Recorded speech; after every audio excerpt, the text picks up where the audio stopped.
ಕನ್ನಡ ನಾಡು ಇದು ಕನ್ನಡಿಗರ ನಾಡಿಮಿಡಿತ. ಹಠಾತ್ ಹೃದಯಾಘಾತದಿಂದ 12 ವರ್ಷದ ಬಾಲಕಿ ಸಾವನ್ನಪ್ಪಿದ ಘಟನೆ ಸಂಡೂರು ತಾಲೂಕಿನಲ್ಲಿ ನಡೆದಿದೆ. ಕಾಳಿಂಗೇರಿ ಗ್ರಾಮದ ಸರ್ಕಾರಿ ಹಿರಿಯ ಪ್ರಾಥಮಿಕ ಶಾಲೆಯ 6ನೇ ತರಗತಿ ವಿದ್ಯಾರ್ಥಿನಿ ದೀಕ್ಷಾ ಮೃತಪಟ್ಟ ಬಾಲಕಿ. ಕಾಳಿಂಗೇರಿ ಗ್ರಾಮದ ನಿವಾಸಿಗಳಾದ ಶ್ರೀನಿವಾಸ್ ಹಾಗೂ ವಿಶಾಲಾಕ್ಷಿ ದಂಪತಿಯ ಮಗಳಾದ 12 ವರ್ಷದ ದೀಕ್ಷಾ ಹಠಾತ್ ಹೃದಯಾಘಾತದಿಂದ ಮೃತಪಟ್ಟಿದ್ದಾಳೆ.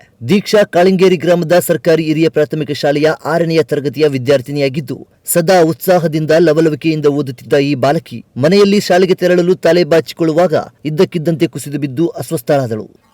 ಕೂಡಲೇ ಚೌರನೂರು ಪಿಎಚ್ಸಿಯಲ್ಲಿ ದಾಖಲಿಸಿ ಪ್ರಾಥಮಿಕ ಚಿಕಿತ್ಸೆ ನೀಡಿ ಹೆಚ್ಚಿನ ಚಿಕಿತ್ಸೆಗಾಗಿ ತಕ್ಷಣವೇ ಆಂಬ್ಯುಲೆನ್ಸ್ ಮೂಲಕ ಸಂಡೂರು ಸಾರ್ವಜನಿಕ ಆಸ್ಪತ್ರೆಗೆ ಕರೆದೊಯ್ಯಲಾಯಿತು. ಆದರೆ ದೀಕ್ಷಾಳ ಪುಟ್ಟ ಹೃದಯ ಚಿಕಿತ್ಸೆಗೆ ಸ್ಪಂದಿಸದೆ ದೀಕ್ಷಾ ಕೊನೆಯುಸಿರೆಳೆದಿದ್ದಾಳೆ. ಈ ಹಠಾತ್ ಸಾವಿಗೆ ಹೃದಯಾಘಾತವೇ ಕಾರಣವೆಂದು ವೈದ್ಯರು ಹೇಳಿದ್ದು, ಇದು ಬಾಲಕಿಯ ವಯಸ್ಸನ್ನು ಗಮನಿಸಿದರೆ ಅಪರೂಪದಲ್ಲಿಯೇ ಅಪರೂಪದ ಘಟನೆ ಎಂದು ತಿಳಿಸಿದ್ದಾರೆ.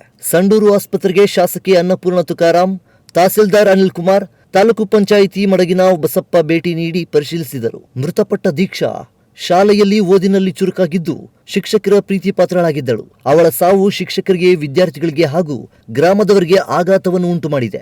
ದೀಕ್ಷಾಳ ತಂದೆ ತಾಯಿ, ಸಂಬಂಧಿಕರು ಹಾಗೂ ಗ್ರಾಮಸ್ಥರು ದೀಕ್ಷಾಳ ಸಾವಿನ ಆಘಾತದಿಂದ ಇನ್ನೂ ಹೊರಬಂದಿಲ್ಲ. ಸಮಗ್ರ ಸುದ್ದಿಗಳಿಗಾಗಿ ತಪ್ಪದೆ ನೋಡಿ ಕನ್ನಡ ನಾಡು ವಾಹಿನಿ. ಸಬ್ಸ್ಕ್ರೈಬ್ ಮಾಡಿಕೊಳ್ಳಲು ಕೂಡಲೇ ಪಕ್ಕದಲ್ಲಿ ಕಾಣುವ ಬೆಲ್ ಐಕಾನ್ ಕ್ಲಿಕ್ ಮಾಡಿ ನೋಟಿಫಿಕೇಶನ್ ಪಡೆಯಿರಿ.